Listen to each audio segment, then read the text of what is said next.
What's up, Silver and Black Nation? The Bat Fry, Kenny Fry here, and coming up on the Silver and Black Lair LA Kings edition, I will be talking LA Kings news and notes, and also I'll be breaking down, giving my thoughts on who I think will win the Stanley Cup, and also some statistical breakdown and stuff like that.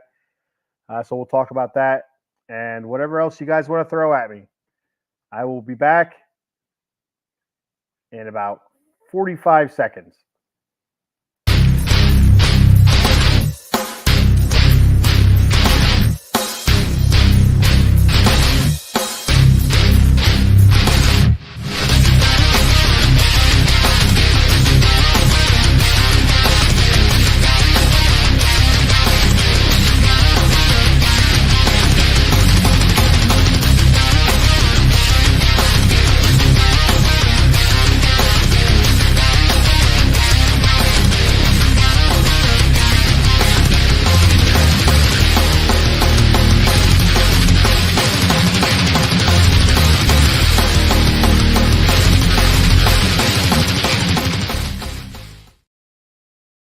What's up, Silver and Black Nation? Welcome to the Silver and Black Lair LA Kings edition.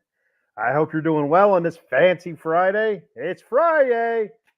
I have to work this weekend, so it is not the weekend for me. It is not the weekend. I'll have to wait a whole other week for the weekend. But it is what it is. You know, you need to pay those bills. You got to make money. You know, mandatory once every 4 weekends. Easy peasy lemon squeezy. All right, so let's kick this shindig off here with some LA Kings news and notes. So Kings, couple signings recently here. You had Kings re-sign restricted free agent Akil Thomas to a 2-year deal worth $775,000 per season. Now, I learned something. I didn't know this. I've heard of one-way and two-way deals. I had no idea what the hell it meant. Zero idea. Hockey jargon. You know, hockey does everything, so different than all the other major sports. So I learned from listening to the Locked On Kings podcast from our boy there, Eddie Garcia, that hosts that show. And so a one-way deal is that the deal is paid NHL money. So $775,000, that would be what he would get paid. Two-way deal is while he's in the AHL down with the Ontario Reign, he'd get paid less. He'd get paid not his NHL contract, but AHL money, whatever the hell that would be. I'd have no idea. But like I said, the one-way deal, whether he's up with the Kings or down in the AHL, he will still get paid $775,000 per season. And a two-way, it gets split up, which I never knew that. I never knew what it meant. I had no idea what it meant. I thought it was a sexual reference, but I'm glad it's not. So his first year of the deal is a two-way deal. So just like I explained, if he's in the AHL, he'll get paid differently than if he was in the NHL. Second year of his deal is a one-way deal. So no matter where he's at, AHL or NHL, he will get paid that full amount of $775,000 per season. So the one big thing about this deal here is that he is not waiver exempt, meaning he cannot be sent down to the AHL, to the Ontario Reign, without going to the waiver wire, falling to the waiver wire. And Akil Thomas is fantastic. We've seen what he did with the Kings last year. Go ahead, buddy. Pop in and say hello. Go ahead. Hey. Hi. Go ahead. We like to play in Fortnite. How do I see? But it's not coming on. Okay. Go ahead. Callie will be there. I'll be there in a minute. Yeah. Wait till he hears me. Wait till I go live, and there we go. All right. So back to it.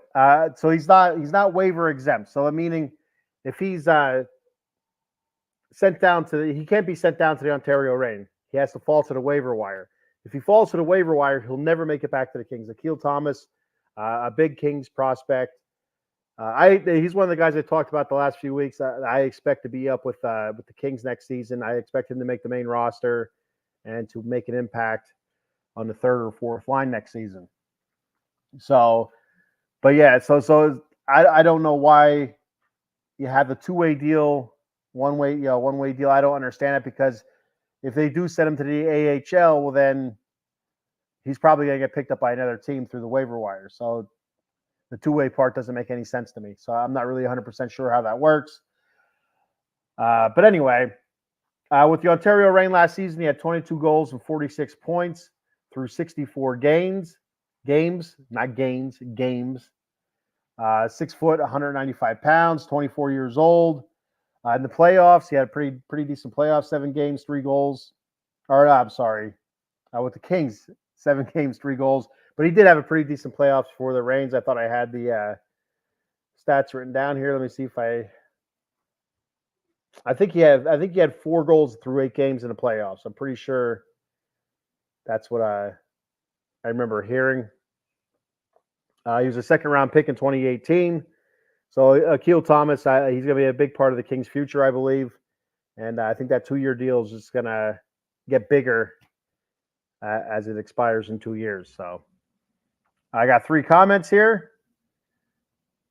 Our boy Rob Hefner, Vegas. Rob, the mayor of Las Vegas, checking in. He said, "What's up, Ken? Coming to you from Las Vegas, the heat wave." I'll tell you what, Rob, yesterday here in good old Pennsylvania, it was moist. It was humid as hell. It's not bad right now. It's actually pretty nice. I have the window open here, and I get a nice little bit of a breeze going in here. It's not bad at all. But yesterday was very, very moist. Our boy Adam Glenn checking in, saying "Go Phillies!" And what's up? What's up, Adam Glenn? All right. Thanks, guys, for checking out the show. Thank you for commenting. I appreciate it very much. You got to share that out there. Tell all your friends and your family and their pets. I've mentioned this before. People leave their pets at home. They go away for a couple hours. Turn that TV on. Everybody has smart TVs now. Go to YouTube, search up Out of the Box Sports Entertainment. Throw on one of these shows. Especially one of my shows, The Bat Cave, the Silver and Black Lair, LA Kings Edition, Silver and Black Lair, Las Vegas Raiders Edition, or the Atomic Drop Podcast talking WWE wrestling. Put it on for your pets. They'll enjoy it. They'll enjoy my soothing, sultry tones. They'll enjoy the soothing, sultry tones of my voice. And they'll appreciate you much more for it. They won't crap on your carpet or throw up in your bed. I guarantee it. Doesn't hurt, right? Doesn't hurt to try. They also signed Andre Lee to a 1-year, $775,000 two-way deal. It's his second full season with the LA Kings organization. 23 years old. Last year with the Reign, 36 games, 8 goals, 5 assists, 13 points. Playoffs. Where he kind of made his mark. I remember listening to a lot of the Reigns playoff games this past offseason and hearing his name a lot. Through 8 games, he also had 4 goals, 6'5", 210 pounds, big dude. 105 games so far with the Reign. He was a 7th-round pick, so him getting re-signed is kind of a big deal. It means that it's being picked in the final round and getting a second contract. The Kings did something right there. So other players that they've signed so far this past this offseason, so far they had signed David Rittich, our backup goalie, 1 year, $1 million deal. Akil Thomas, Andre Lee, Caleb Lawrence, that was a 3-year entry level deal. Joe Higgins, a 1-year, $775,000 deal, and Taylor Ward, a 1-year, $775,000 deal with the Ontario Reign. All those guys are with the Ontario Reign. Like I said, I expect Akil Thomas to be up with the Kings this year. David Rittich is an LA King. Arthur Kaliev requested a trade, which is not surprising. If you're a Kings fan, if you're not a Kings fan, you're just watching because you enjoy the amusement that I provide you. Arthur Kaliev was out of the lineup more than he was in the lineup last season. A lot of healthy scratches last season. And attitude or whatever it is, not doing all the little things correctly. But it was, it wasn't just Todd McClellan. It was also Jim Hiller as well. Both guys, sat his ass down. And I know Todd McClellan did have some scathing remarks about him earlier in the season, maybe halfway through the season. I don't know if it was December, January, basically saying that, doesn't seem like he wants to be here. He's not telling anybody he wants to be here. His agent's saying that he doesn't want to be here, and he's not putting in the effort that he needs to be putting in to get playing time. So Arthur Kaliev, by everything that I've heard and read, can be a really good scorer, a big scorer, but you have to be able to do those little things as well. You just cannot be just a goal scorer and expect to get lots of ice time. You have to do the little things, and Arthur Kaliev is not doing the little things. And unfortunately for the Kings, he was a high draft pick. I don't remember if it was first or second round, but he was a high draft pick.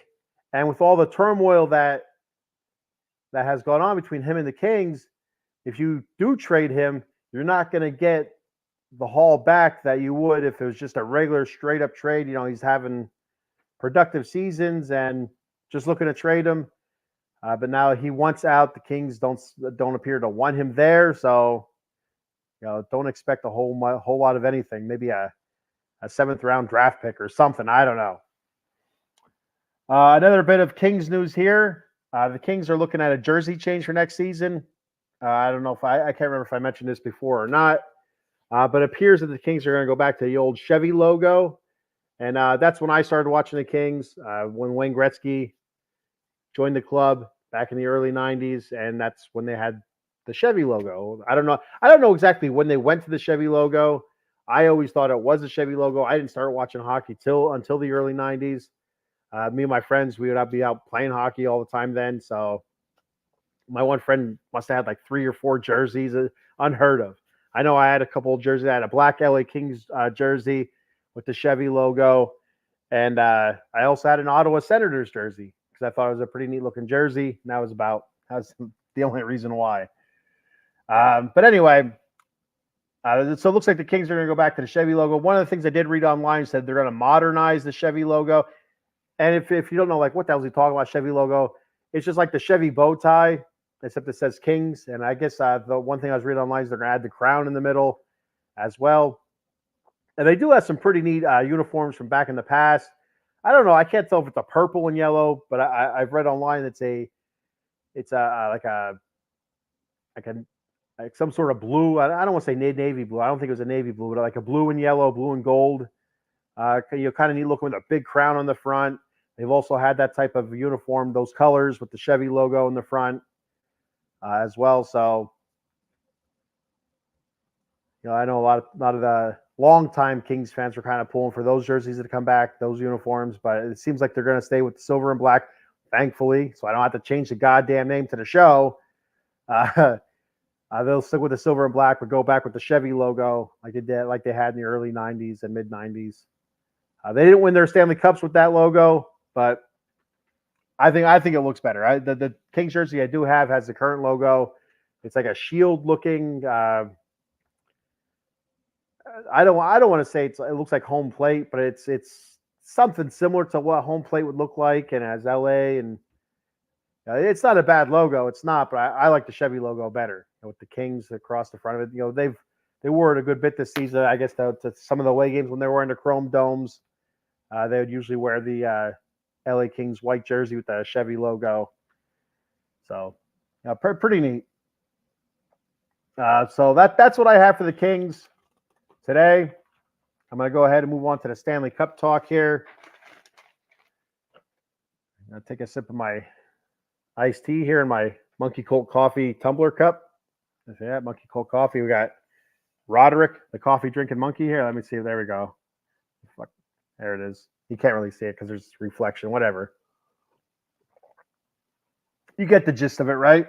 All right. Stanley Cup finals start this Saturday on, I think it's ABC. But anyway, so it's Edmonton versus Florida. It should be a very interesting matchup. Edmonton, star power, tons of skill, especially in the top 6 there, their top 6 forwards. You look at the Florida Panthers, gritty, tough, rough, defensive team, grind you down, wear you down kind of team. So it's going to be interesting. Two contrasting styles, contrasting, whatever, however you want to say it. It's going to be interesting. So how they got there, Edmonton during the regular season, 49, 27, and 6. They're the second seed out of the Pacific Division. They had the 5th best record in the West and the 9th best record in the league. The Florida Panthers, they finished the season 52, 24, and 6. The number 1 seed out of the Atlantic Division, 3rd best record in the East, and 5th best record in the league. And of course, we all know that they were in the Stanley Cup Finals last season, where they lost to the Las Vegas Golden Knights. Speaking of the mayor of Las Vegas, Rob there. Edmonton has been down in back-to-back series, 3-1 versus Vancouver and 2-1 versus Dallas. Florida defeated Tampa Bay 4-1. They defeated Boston 4-2. They defeated the Rangers 4-2. Edmonton, they were able to beat the Kings 4-1. Vancouver 4-3, and Dallas Stars 4-2. Another note for the Edmonton Oilers, they have killed off 28 consecutive penalties. So that PK is just badass right now. Edmonton, some stats for these playoffs. Goals for, they're averaging 3.5 goals for. Goals against, 2.61. Their power play percentage is sitting at 37.3%, which is phenomenal. And their penalty kill is even better, sitting at 93.9% on the penalty kill. Unbelievable. The special teams, absolutely unbelievable. Florida, goals for, 3.24. Goals against, 2.29. Power play, 23.3%. Like right there, you see the difference. Edmonton sitting in their power play, 37.3%. Outstanding. Then you look at Florida, 23.3%, which is good. But Edmonton is a whole, 14 percentage points ahead of that? Unbelievable. The penalty kill for Florida, 88.2%. It just shows you, and that's, if this was the regular season, that'd be tops in the league. But you look at Edmonton, 93.9% would blow that away. Unbelievable. Looking at stats-wise for the players, the individual stats, for the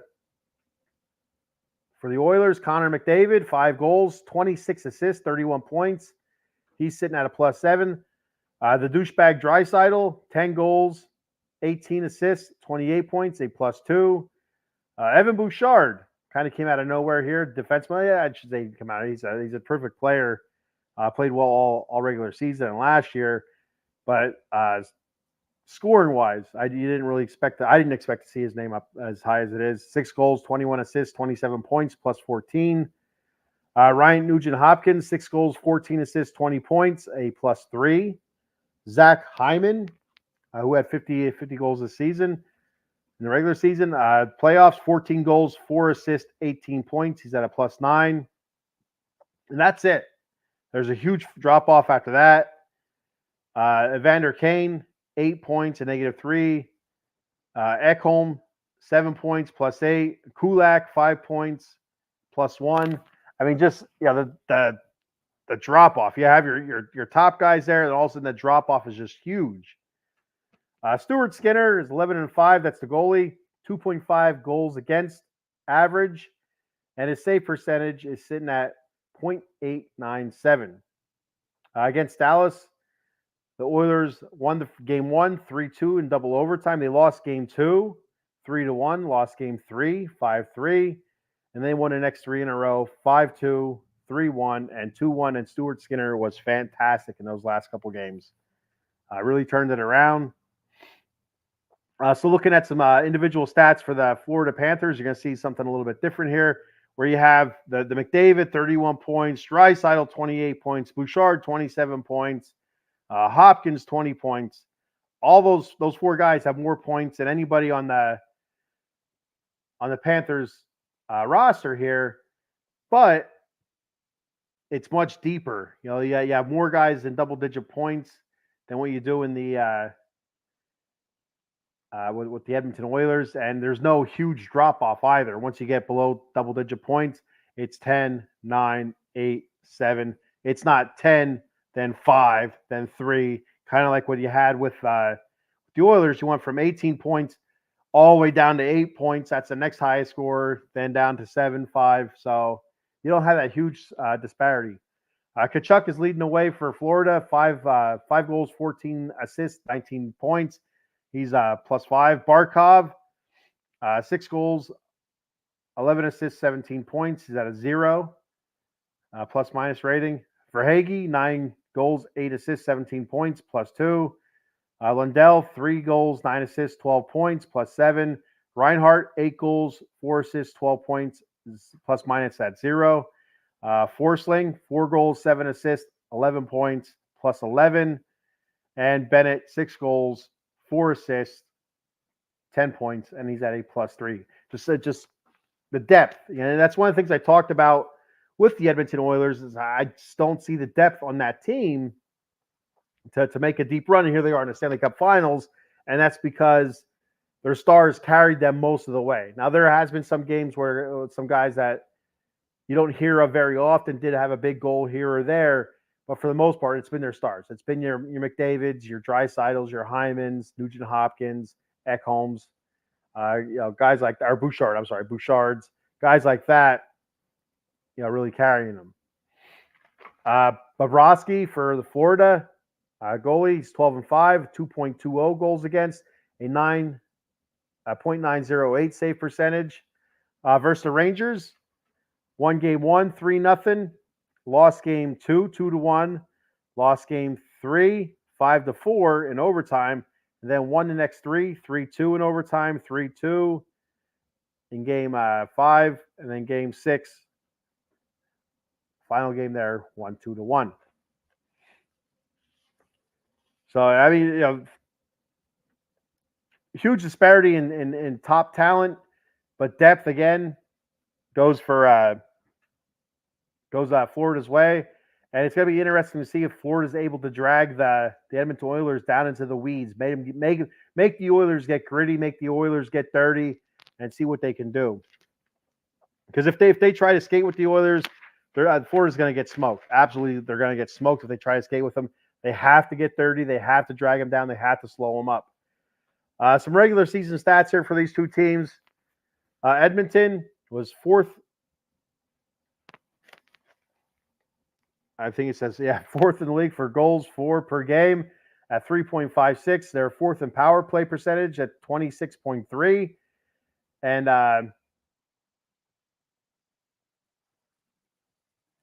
they are 15th in penalty kill percentage at 79.5%. The Florida Panthers were 11th in goals for per game at 3.25. 8th in the power play, 23.5, and they were 6th in the penalty kill at 82.5%. My prediction right now, I have Edmonton winning in 6, and Connor McDavid is your Conn Smythe winner, because I think there's a really good chance that he can take this series over. And the way Florida's going to combat that is they have to stick somebody in that guy's face all the time. They cannot give any space to Connor McDavid, or he's going to hurt you. We've seen it in the series between the Oilers and the Stars.